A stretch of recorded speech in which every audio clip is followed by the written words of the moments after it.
Hello दोस्तों, स्वागत है आपका अपना यूट्यूब चैनल डी नोबली सिविल सर्विस एकेडमी के इस ऑनलाइन प्लेटफॉर्म पर। और ऑनलाइन के साथ साथ ऑफलाइन का भी व्यवस्था हमारे पास उपस्थित है। और हमने दोस्तों नर्वस सिस्टम का पार्ट 1, पार्ट 2 और पार्ट 3 का वीडियो यूट्यूब पर अपलोड कर दिया है। और आज हमने नर्वस सिस्टम का पार्ट 4 वीडियो बनाने जा रहे हैं। जो स्टूडेंट पार्ट 1, पार्ट 2 और पार्ट 3 नहीं देखे हैं वो सबसे पहले वो वीडियो देखें, उसके बाद ये वीडियो आपको आसानी से समझ में आ जाएगी। तो दोस्तों हमने पिछला वीडियो जब छोड़ा था सेरिब्रम के बारे में छोड़ा था। सेरिब्रम क्या करता है कि हमारी याददाश्त को मजबूत करता है। जिसका याददाश्त मजबूत होता है यानी उसका सेरिब्रम क्या होता है, बरियार होता है। अब दोस्तों क्या होता है कि सेरिब्रम भी क्या होता है कि सेरिब्रम का भी टाइप होता है। हमारे अंदर जो सेरिब्रम होता है सेरिब्रम का भी टाइप होता है। और सेरिब्रम जो होता है हमारा 2 लोब में होता है। हम आपको एक दिन सबसे फर्स्ट वीडियो में बताया था कि जो हमारा शरीर है उस शरीर में 2 चीज़ होता है। एक होता है लोब में होता है कोई चीज़, और एक होता है आपके अंदर जोड़ी में। अब जो चीज़ आपके अंदर जोड़ी में होता है उसे आप क्या कर सकते हैं, मान के चलिए आपका किडनी है एक जोड़ी, तो आपका एक किडनी अगर ख़राब हो गया तो दूसरा किडनी आपका काम करता है और आप सर्वाइव करते हैं। एक किडनी किसी को दे दिए तो एक किडनी आपके पास रहता है और आप सर्वाइव कर जाते हैं। लेकिन लोब जो होता है, अगर आपका एक लोब खराब हो गया तो पूरा सिस्टम ही आपके अंदर खराब हो जाता है। और हमारा मस्तिष्क जो होता है आपका लोब में बना होता है। अब आपका मस्तिष्क किसी का आगे का मस्तिष्क खराब हो गया तो क्या आप अपना मस्तिष्क निकाल के दे सकते हैं? नहीं दे सकते हैं, क्योंकि आपका जो मस्तिष्क होता है लोब में होता है। वैसे ही हमारा सेरिब्रम होता है। सेरिब्रम जो होता है 2 लोब में बांटा होता है। पहला लोब को बोलते हैं हम हिपोकैम्पस। हिपोकैम्पस होता है सेरिब्रम का सबसे पहला भाग। और दूसरा जो होता है सेरिब्रल कॉर्टेक्स होता है। यानी हिपोकैम्पस और सेरिब्रल कॉर्टेक्स जो होता है ये सेरिब्रम का 2 लोब होता है। और देखिए दोस्तों यहाँ पे इतना सा जो भाग है, इतना सा जो पार्ट है, इस पार्ट को हम बोलते हैं मात्र हिपोकैम्पस। और जो हमारा सेरिब्रल कॉर्टेक्स है, इतने वाले पार्ट को हम बोलते हैं सेरिब्रल कॉर्टेक्स। और ये क्या होता है, सेरिब्रल कॉर्टेक्स जो होता है सेरिब्रम का बड़ा भाग होता है। सेरिब्रम का जो बड़ा भाग होता है सेरिब्रल कॉर्टेक्स होता है, जबकि हिपोकैम्पस जो होता है सेरिब्रम का छोटा भाग होता है। सेरिब्रम का छोटा भाग होता है क्योंकि इसका कोई टाइप नहीं होता है। लेकिन ये क्या होता है, सेरिब्रल कॉर्टेक्स जो होता है यह 4 पार्ट में होता है। इसका 4 भाग होता है। पहला भाग को हम बोलते हैं फ्रंटल लोब, और दूसरा को बोलते हैं पैराइटल लोब, और तीसरा को बोलते हैं हम टेम्पोरल लोब, और चौथा को बोलते हैं हम ओसिपिटल लोब। यानी कि आपका सेरिब्रम जो होता है 2 लोब में है। पहला लोब को हम बोलते हैं हिपोकैम्पस, दूसरा लोब को बोलते हैं हम सेरिब्रल कॉर्टेक्स। अब ये क्या होता है, हिपोकैम्पस क्या होता है कि आपका छोटा होता है। सेरिब्रम का छोटा लोब होता है हिपोकैम्पस, जबकि सेरिब्रल कॉर्टेक्स जो होता है यह सेरिब्रम का बड़ा भाग होता है। और ये 4 टाइप का होता है। अब दोस्तों हमें यही पढ़ना कि चारों टाइप का करता क्या है, ये दोनों भाग ये कर क्या रहा है सेरिब्रम में, ये चीज़ हमें आगे की ओर पढ़ना है। चलिए दोस्तों, तो अब देखते हैं हम लोग कि ये सेरिब्रम में जो लोब होता है ये करता क्या है। तो सबसे पहले हम लोग पढ़ते हैं सेरिब्रल कॉर्टेक्स पढ़ते हैं। तो उसका सबसे पहला लोब जो होता है इसे हम बोलते हैं फ्रंटल लोब। इसे हम क्या बोलते हैं, तो हम बोलते हैं इसे हम फ्रंटल लोब। ए नंबर जो पार्ट होता है उसके अंदर सबसे पहले फ्रंटल लोब होता क्या है सबसे पहले जानते हैं। तो फ्रंटल लोब का कार्य क्या होता है, देखिए दोस्तों फ्रंटल लोब करता क्या है कि जब हम किसी भी चीज़ का इमेजिन करते हैं, आप किसी भी चीज़ को इमेजिनरी से सोचते हैं। मान के चलिए हम कहीं पार्क में जाते हैं और गए नहीं, लेकिन वहाँ से हम इमेजिन करते हैं कि वहाँ ऐसा हो सकता है, ये हो सकता है। तो ये आप क्या कर रहे हैं, इमेजिन कर रहे हैं। लेकिन ये इमेजिन किस में हो रहा है, तो सेरिब्रम में क्या होता है, एक फ्रंटल लोब होता है, इसमें आप क्या करते हैं, इमेजिन करने का काम करते हैं। दूसरा हिस्सा होता है कि इसी हिस्सा में फ्रंटल लोब में आपका याददाश्त बनती है। आपका जो माइंड है उस माइंड में जितना जो आप याद को बनाए हैं, याद को रखे हुए हैं, वो याद आपका सेरिब्रम में होता है। लेकिन सेरिब्रम का किस लोब में होता है, तो फ्रंटल लोब में। फ्रंटल लोब में आप जितना जो याद किए हुए चीज होता है आपका फ्रंटल लोब में बैठा होता है।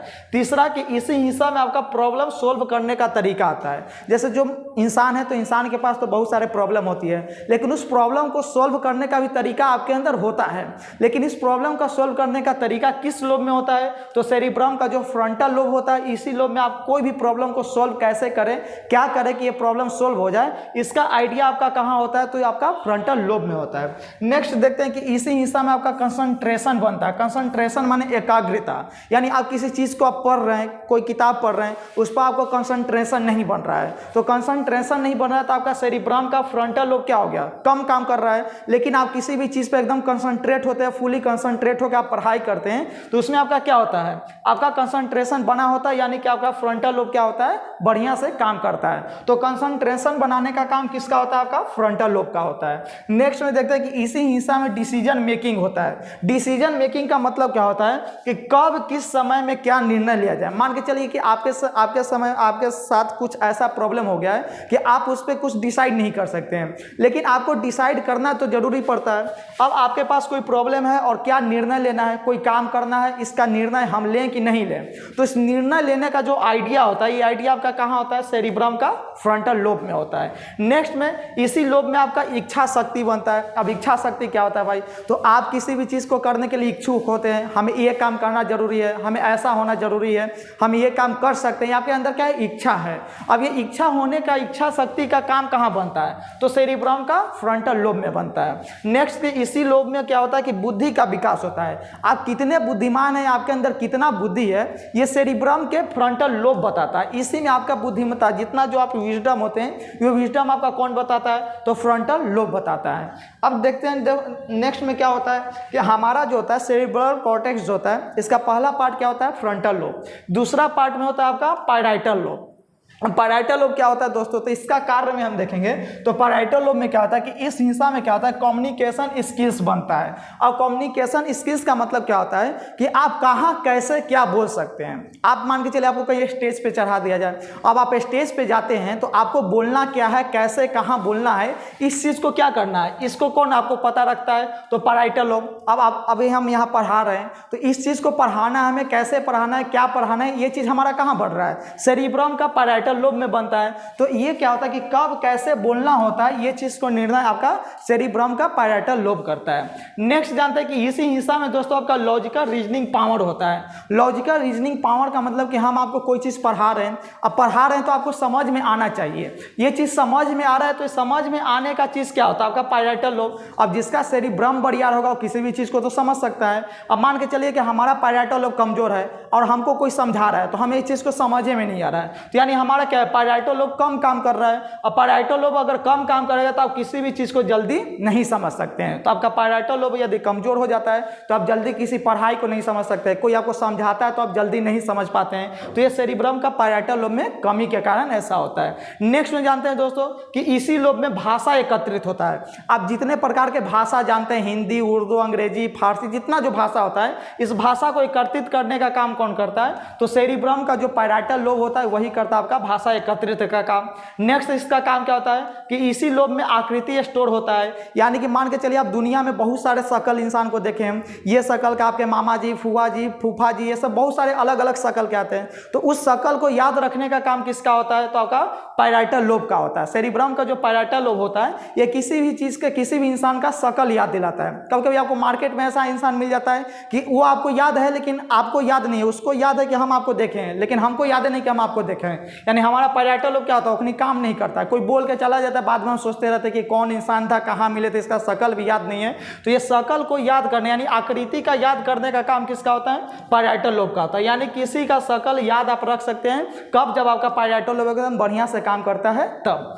नेक्स्ट इसका काम होता है कि इसी लोब में पूरा एड्रेस को याद रखता है। आपको पूरा एड्रेस, अपना एड्रेस याद है या किसी और का एड्रेस याद है, जैसे आपका फूफा जी है, उनका घर कहाँ है, मामा जी उनका घर कहाँ है, उनका एड्रेस क्या है, तो इस एड्रेस को याद करवाने का काम भी किसका होता है, आपका पैराइटल लोब का होता है। नेक्स्ट यह लोब क्या करता है, दिशा बताता है। दिशा यानी डायरेक्शन। आप कहीं मान के चलिए आप यहाँ आप घर से अपना मार्केट जाते हैं, मार्केट से आप घर आते हैं, तो उसमें आपको ये चीज़ बताना नहीं पड़ता कि आपको इधर मुड़ना इधर मुड़ना। आप 1 से 2 बार अगर चल आ जाते हैं तो ये चीज़ आपको याद हो जाता है। यानी कि कब किधर जाना है। अगर आपको मार्केट जाना होगा तो मार्केट के लिए आपको तो पता होगा घर से रास्ता कैसे निकलता है, और इस दिशा, इसी को बोलते हैं हम लोग दिशा, डायरेक्शन। अब ये रास्ता कैसे जाता है, कहाँ जाते हैं, आपको याद होता है। आप फोन भी चलाते रहते हैं, नीचे ताकते रहते हो, आप रास्ता अपना घर पहुँच जाते हैं, मार्केट से घर, घर से मार्केट पहुँच जाते हैं। और स्कूल कॉलेज जहाँ भी जाना होता है एकदम, अगर फ़ोन पर भी ताक रहे हैं तो हमारा क्या रास्ता हमको पता होता है। तो इस रास्ता का पता कराने का काम किसका होता है, आपका पैराइटल लोब का होता है। इसीलिए आप देखते हैं कभी फ़ोन भी चलाते चलाते अपना घर पहुँच जाते हैं, आपको बताने का जरूरत नहीं होता है, क्योंकि डायरेक्शन को याद कौन रखे हुए, पैराइटल लोब। लेकिन आप कभी कहीं गए नहीं हैं और आपको जाने के लिए रहता है तो बहुत सारे इंसान से पूछते रहते हैं कि ये कहाँ मिलेगा, इसका गाड़ी कैसे मिलेगा। तो उस टाइम आपका पैराइटल लोब को उस चीज़ के बारे में पता नहीं होता है। और जो जो रास्ता आपको पता है समझिए कि आपका पाराइटल लोब में वो सेव हो गया है। अब एक नोट में दोस्तों एक क्वेश्चन पूछता है कि जिस बच्चे में पाराइटल लोब विकसित नहीं हुआ, अगर कोई बच्चा है और उसका पाराइटल लोब जो हो गया विकसित नहीं हुआ, तो उसे कौन सा रोग हो सकता है? तो उसे डिसलेक्सिया रोग होता है। जिस इंसान में पाराइटल लोब विकसित नहीं होता है उस इंसान को क्या होता है? डिसलेक्सिया रोग हो जाता है। अब जिसको ये रोग हो गया तो समझिए कि नहीं उसको कोई चीज़ समझ में आएगा, ना पढ़ाई उसको समझ में आएगा, या किसी का शकल जल्दी याद नहीं रहता है, प्लस में वो कहाँ कैसे क्या बोलेगा उसका भी कोई आता पता नहीं होता है। तो डिसलेक्सिया रोग कब होता है? जब किसी इंसान का पाराइटल लोब खराब हो जाता है तब, और इतना काम उसमें होना बंद हो जाता है। हम नेक्स्ट लोब में चलते हैं दोस्तों। तो नेक्स्ट लोब क्या होता है आपका? एक होता है ओसिपिटल लोब, इसी होता है सेरिब्रल कॉर्टेक्स का तीसरा पार्ट होता है जिसे हम बोलते हैं ओसिपिटल लोब। अब ये ओसिपिटल लोब क्या होता है? तो उससे समझने के पहले आपको ये बात आपको समझना है, हमारा जो मस्तिष्क होता है, दिमाग होता है, ये 3 टाइप में काम करता है। सबसे पहला टाइप होता है जिसको हम बोलते हैं कॉन्शियस माइंड। अब ये कॉन्शियस माइंड क्या होता है? अभी हम आराम से खड़े हैं, हम पढ़ा रहे हैं आपको, हम देख रहे हैं आपको, तो अभी हमारा माइंड कैसा काम करता है? कॉन्शियस यानी चेतन माइंड होता है, हमारा माइंड अभी काम कर रहा है। तो जब हम होश में होते हैं, जब हम काम कर रहे होते हैं, तो हमारा माइंड कैसा होता है? कॉन्शियस माइंड उसे कहते हैं। एक माइंड होता है आपका सब कॉन्शियस माइंड। सब कॉन्शियस माइंड किसे कहा जाता है? जब हम काम कर रहे हैं तो हमारा माइंड कॉन्शियस है, काम करता है, लेकिन जब हम सो जाते हैं तो हमारा माइंड कैसा हो जाता है? सब कॉन्शियस माइंड में हो जाता है। हम सोते रहते हैं तो हमारा माइंड कॉन्शियस न होकर सब कॉन्शियस में हो जाता है, लेकिन हमारा दिमाग जो होता है 24 घंटा कार्य करता है। इसीलिए अगर हम जागे हैं तो कॉन्शियस माइंड इसे कह दिए, अगर हम सोए हैं तो सब कॉन्शियस माइंड, अर्ध चेतन दिमाग यानी आधा दिमाग काम करता है आपका सोने के टाइम भी। तो जब हम सोते रहते हैं तो इसे हम सब कॉन्शियस कहते हैं। और तीसरा एक होता है अनकॉन्शियस माइंड। अनकॉन्शियस क्या होता है? कि जब हम बेहोश हो जाते हैं तो आपका दिमाग काम करना बंद कर देता है, तो उस टाइम हम इसे क्या कर देते हैं? अनकॉन्शियस माइंड कहते हैं। अनकॉन्शियस माइंड क्या होता है? जब आप बेहोश हो गए तो आपका दिमाग क्या हो गया? अनकॉन्शियस। अब दोस्तों ये समझिए आके कि ओसिपिटल लोब कब काम करता है?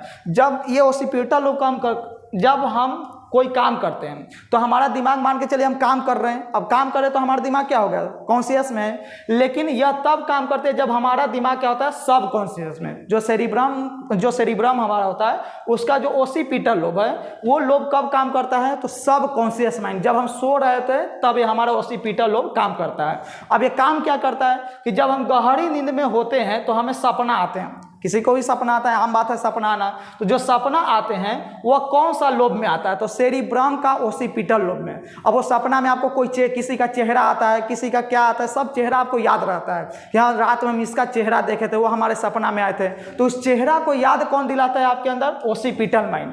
जो ओसिपिटल लोब जो होता है ये आपका गहरी नींद में जो सपना आता है और सपना में जो शकल आपको दिखाई देता है, जो आपको आकृति दिखाई देता है, वो किस में होता है? ओसिपिटल लोब में। और ये ओसिपिटल लोब काम कब करता है? तो जब हमारा दिमाग सब कॉन्शियस होता है, जब हम सो रहे होते हैं। और सो रहे होते हैं तो जब हम सपना देखते हैं तो सपने में भी इंसान को हम पहचानते हैं कि ये इंसान हमारे सपने में आ रहा है, वो इंसान हमारे सपना में ऐसे किए।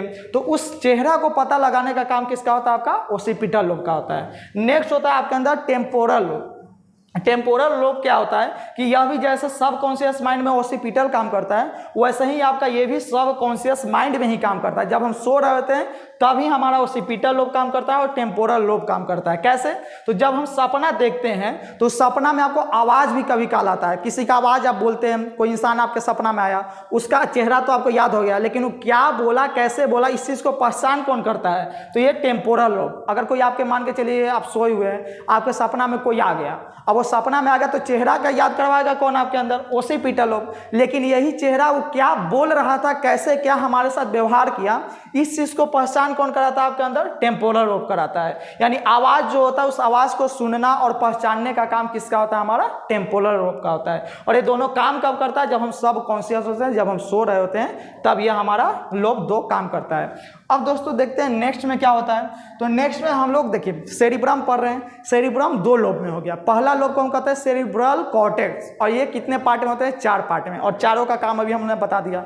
अब नेक्स्ट दूसरा होता है हमारा हिपोकैम्पस, जो सेरिब्रम का छोटा लोब होता है। अब हिपोकैम्पस क्या होता है तो इसके बारे में जानते हैं। तो हिपोकैम्पस क्या होता है? इसे दिमाग का हार्ड डिस्क कहा जाता है। हार्ड डिस्क उसे कहते हैं जो हर एक चीज़ को स्टोर करके और याद करके रखती है। तो आपके सेरिब्रम का हिपोकैम्पस में क्या होता है कि इसमें इसमें कोई भी गाना आप याद रखते हैं, कभी कभी ऐसा कोई गाना आता है एकदम आपको इंटरेस्टिंग लगता है तो गाना आपका माइंड में याद हो जाता है, लेकिन वो याद कहाँ हुआ, तो सेरिब्रम के हिपोकैम्पस में याद होता है। या कोई कविता बचपन से ही याद कर लेते हैं तो उस कविता को याद करने का काम किसका होता है, आपके सेरिब्रम का हिपोकैम्पस का होता है। या किसी भी इंटरेस्टिंग कहानी को आप याद कर लेते हैं तो याद आपका है कहाँ, सेरिब्रम का हिपोकैम्पस वाले पार्ट में। यार ये क्या करता है कि पूरा बात को स्टोर रखता है। आपको जिंदगी में जितना जो बात आपके साथ हुआ है, कोई ऐसा बात बोल दिया जो आपको याद रहता है, तो पूरा बात जो स्टोर करने का काम किसका होता है, सेरिब्रम का हिपोकैम्पस वाले भाग को। आपके मन में जितना जो आपके दिमाग में बात याद होता है, ये बात आपका हिपोकैम्पस में होता है। हिपोकैम्पस कहाँ होता है, तो हमारा सेरिब्रम में होता है। अब एक नोट में देखते हैं दोस्तों कि अगर किसी का हिपोकैम्पस खराब हो गया, मान के चलिए किसी इंसान का हिपोकैम्पस खराब हो गया, तो उसको कौन सा रोग हो जाता है, एमनेसिया रोग हो जाता है। एमनेसिया क्या होता है कि उस इंसान में क्या हो गया कि हिपोकैम्पस खराब हो गया, और हिपोकैम्पस का काम क्या था कि वो पूरा बात को याद रखता है। अब हमारा हिपोकैम्पस ही खराब हो गया तो आपको पास्ट में जितना जो बात याद था वो बात आपको याद रहेगा, नहीं रहता है। तो इसी रोग को हम कहते हैं एमनेसिया, यानी फुल मेमोरी लॉस। उसको पिछला बात एक भी याद नहीं हो सकता है। जब उसका हिपोकैम्पस खराब हो जाता है तब उसी रोग को हम कह देते हैं एमनेसिया। ओके, अब नेक्स्ट में जानते हैं कि जो लड़कियां होती हैं, फीमेल होती हैं, उनका हिपोकैम्पस हल्का बड़ा होता है। जो लड़कियां होती हैं उनका हिपोकैम्पस क्या होता है, हल्का बड़ा होता है। लड़कों की अपेक्षा में लड़कियां का हिपोकैम्पस क्या होता है, हल्का बड़ा होता है। इसलिए लड़की क्या होती है, छोटे छोटे बात को याद रखेगी। आपको अपना बर्थडे भूल जाएंगे लेकिन लड़की अपना बर्थडे कभी नहीं भूलती है। वो एकदम छोटे छोटी बात को क्या करती है, याद रखती है। क्यों, क्योंकि लड़कियों का जो हिपोकैम्पस होता है हल्का लड़कों से बड़ा होता है। इसलिए लड़का छोटा छोटा बात को जल्दी भूल जाता है, लेकिन लड़की को छोटा छोटा बात एकदम याद रहती है। अगर उसको आप दूस देंगे तो तुरंत याद रहेगा कि हाँ हमको दूसरा है, वो साल जिंदगी वह याद रखती है। तो इसीलिए लड़कियों का हिपोकैम्पस क्या होता है, बड़ा होता है, इसलिए छोटे बात को याद रखती है। और नेक्स्ट में हम लोग जानते हैं दोस्तों, तो ये हमारा हो गया। अब देखिए हम लोग पढ़ रहे थे अपना नर्वस सिस्टम। एक बात आपको हम पढ़ा देते हैं, समझा देते हैं। हम पढ़ रहे थे अपना क्या, तो तंत्रिका तंत्र पढ़ रहे थे। अब तंत्रिका तंत्र हमारा कितने टाइप का होता है, 3 टाइप का, सीएनएस, पीएनएस, एएनएस हम आपको बताए हुए हैं। तो सीएनएस क्या होता है, सीएनएस किससे मिलकर बनता है, एक आपका मस्तिष्क से मिलकर बनता है। और मस्तिष्क हमने अभी पूरा के पूरा पढ़ लिया, पार्ट 1, पार्ट 2 और पार्ट 3 का जो वीडियो देखेंगे उनमें पूरा मस्तिष्क आपको पढ़ाया है। और इस वीडियो में आपका जो मस्तिष्क का सेरिब्रम का भाग बचा हुआ था वो आपको पढ़ा है। और उसके बाद मस्तिष्क के बाद हमारा सीएनएस एक और अंग से मिलता है जिसको हम बोलते हैं मेरुरज्जु। मेरुरज्जु से मिलकर, यानी मस्तिष्क और मेरुरज्जु से मिलकर हमारा क्या बना होता है, सीएनएस बना होता है। अब ये सीएनएस के बाद हमें मस्तिष्क के बाद क्या पढ़ना पड़ेगा, हमारा अपना मेरुरज्जु पढ़ना पड़ेगा। तो ये मेरुरज्जु होता क्या, कितना लोग बोलता है कि रीढ़ का हड्डी मेरुरज्जु होता है, ऐसा नहीं होता है। आपको हम समझाते हैं क्या होता है आपका मेरुरज्जु क्या होता है। देखिए मेरुरज्जु क्या होता है कि ये आपका मेरुरज्जु है, ये आपका मान के चलिए कि ये दिमाग है आपका, ये आपका ये ऊपर वाला पार्ट मान के चलिए मस्तिष्क हो गया। और इस मस्तिष्क में रीढ़ के पीछे का जो हमारा रीढ़ का हड्डी होता है, इससे एक ऐसा एक पतला सा ऐसे नस निकला होता है। इस पतला वाले नस को हम बोलते हैं मेरुरज्जु। और इसको प्रोटेक्शन देने का काम कौन करता है, हमारा रीढ़ का हड्डी। यानी रीढ़ का जो हड्डी होता है ये हमारा क्या करता है, मेरुरज्जु को प्रोटेक्शन देता है। जैसे दोस्तों हमारा दिमाग है, तो दिमाग को प्रोटेक्शन देने के लिए यहाँ पे 8 हड्डियाँ थी, तो इसी कारण हमारा रीढ़ का मेरुरज्जु भी क्या होता है, एक तरीका का दिमाग होता है जिसे हम दूसरा दिमाग कहते हैं। तो इसे भी प्रोटेक्शन देने के लिए क्या होता है, रीढ़ का हड्डी। और रीढ़ का हड्डी के अंदर एक ऐसे पतला नस जाता है और इसी नस को हम बोलते हैं मेरुरज्जु। यहाँ पे दोस्तों हम लिखे हैं रीढ़ की हड्डी में जो पतला नस निकलता है उसी नस को हम बोलते हैं मेरुरज्जु। अब दोस्तों क्वेश्चन आता है कि मेरुरज्जु का लंबाई कितना होता है। तो मेरुरज्जु का जो लंबाई मेल होता है उनमें 45 सेंटीमीटर होता है, जबकि फीमेल में मेरुरज्जु का लंबाई जो होता है 43 सेंटीमीटर। यानी मेरुरज्जु का लंबाई लड़कों के अपेक्षा लड़कियों में 2 सेंटीमीटर कम पाए जाते हैं। अब देखिए दोस्तों, अगर आपको कोई ब्रेन में कोई प्रॉब्लम होता है तो डॉक्टर डायरेक्ट आपका ब्रेन नहीं खोल पाता है, क्योंकि ब्रेन का सर्जरी करना बहुत कॉम्प्लिकेटेड होता है। इसे आप साधारण डॉक्टर भी इसका सर्जरी नहीं कर सकता है। तो सबसे पहले ब्रेन में कोई आपको रोग हो या तो रोग को पता लगाने के लिए डायरेक्ट आपका ब्रेन नहीं खोला जाता है। आपका मेरुरज्जु के अंदर एक तरल पदार्थ होता है, जैसे कि ये मेरुरज्जु है, इसके अंदर एक ऐसे एक छोटा सा फ्लूइड यानी तरल पदार्थ होता है। इस तरल पदार्थ को हम बोलते हैं सेरिब्रोस्पाइनल फ्लूइड बोलते हैं। मेरुरज्जु के अंदर जो तरल पदार्थ होता है, इस तरल पदार्थ को हम बोलते हैं सेरिब्रोस्पाइनल फ्लूइड बोलते हैं। और ये फ्लूइड करता क्या है, तो हमारा मस्तिष्क में जो काम होते रहता है वही काम आपका मेरुरज्जु में होते रहता है। अब मस्तिष्क से मान के चलिए कि मस्तिष्क में कोई प्रॉब्लम है, तो इसमें भी यहाँ पे सेरिब्रोस्पाइनल फ्लूइड है। अब इसमें कोई प्रॉब्लम हो गया तो ये रीढ़ की हड्डी में भी तो यहाँ पे पाया जा रहा है सेरिब्रोस्पाइनल फ्लूइड। तो डॉक्टर क्या करता है कि इस फ्लूइड को निकाल लेता है और निकाल के इसे चेक करा जाता है कि आपका मस्तिष्क में क्या प्रॉब्लम है। तो इसी इसी को कहते हैं हम सेरिब्रो स्पाइनल फ्लूइड, जो कि मस्तिष्क को जांच के लिए आपका निकाला जाता है। तो सेरिब्रो स्पाइनल फ्लूइड क्या किसे कहा जाता है? मेरुरज्जु के अंदर जो तरल पदार्थ होते हैं उन्हीं को बोलते हैं सेरिब्रो स्पाइनल फ्लूइड बोलते हैं। अब दोस्तों एक क्वेश्चन पूछा जाता है कि मेरुरज्जु कौन सा ऊतक का बना होता है? तो जो हमारा मेरुरज्जु होता है, स्पाइनल कॉर्ड होता है, ये तंत्रिका ऊतक से मिलकर बना होता है। मेरुरज्जु का कार्य क्या होता है? मेरुरज्जु हमारे शरीर में करता क्या है? तो यह प्रतिवर्ती क्रियाएं पर कार्य करती है। प्रतिवर्ती क्रिया कितना लोग को नहीं समझते आता है? Action to reaction. अगर आपको कोई एक चटकर मार तो अभी उससे एक चटकर मार दीजिए, इसी को आप कह देते हैं प्रतिवर्ती क्रिया। लेकिन ये प्रतिवर्ती क्रिया आपके शरीर में कैसे काम करता है, जैसे कि दोस्तों समझते हैं। मान के चलिए कि एक गर्म बाल्टी है, उसमें गर्म पानी है। अब उस गर्म पानी, आपको पता नहीं कि बाल्टी में गर्म पानी है, अब आप जाए और डायरेक्ट हाथ डुबा लिए, अब वो गर्म लगेगा तो तुरंत निकाल लेते हैं। तो जो हाथ आप लगाएं बाल्टी में, तो उस गर्म का पता आपका दिमाग को चलता है, जो कि बाहरी तापमान का पता लगाता है आपका थैलेमस। तो बाल्टी में पानी गर्म है, ये पता कौन लगाया था? तो आपका दिमाग। लेकिन वो हाथ हटवाने का काम किसका था? आपका मेरुरज्जु का। तो इसी को कहते हैं प्रतिवर्ती क्रिया। या कभी सुई से कोई काम करते हैं तो सुई आपका चुभ जाता है, तुरंत सुई से हाथ हटा लेते हैं। तो क्या हुआ? सुई चुभा तो आपको दर्द हुआ, तो दर्द का पता आपका दिमाग लगाया, लेकिन वो हाथ हटवाया कौन? आपका वो मेरुरज्जु हटवाता है। या कभी आप बाइक वगैरह चला रहते हैं और आपके आंख में आकर फतंगी वगैरह जो कीट मकोड़े हो तो आपके आंख में आकर फंस जाते हैं। अब जैसे ही कीट आता है वैसे आप अपना आंख बंद कर लेते हैं। तो कीट आया तो पता किसको लगा? दिमाग को। लेकिन वो आंख बंद करवाने का काम किसका था? आपका मेरुरज्जु का। तो इसी को हम बोलते हैं प्रतिवर्ती क्रिया।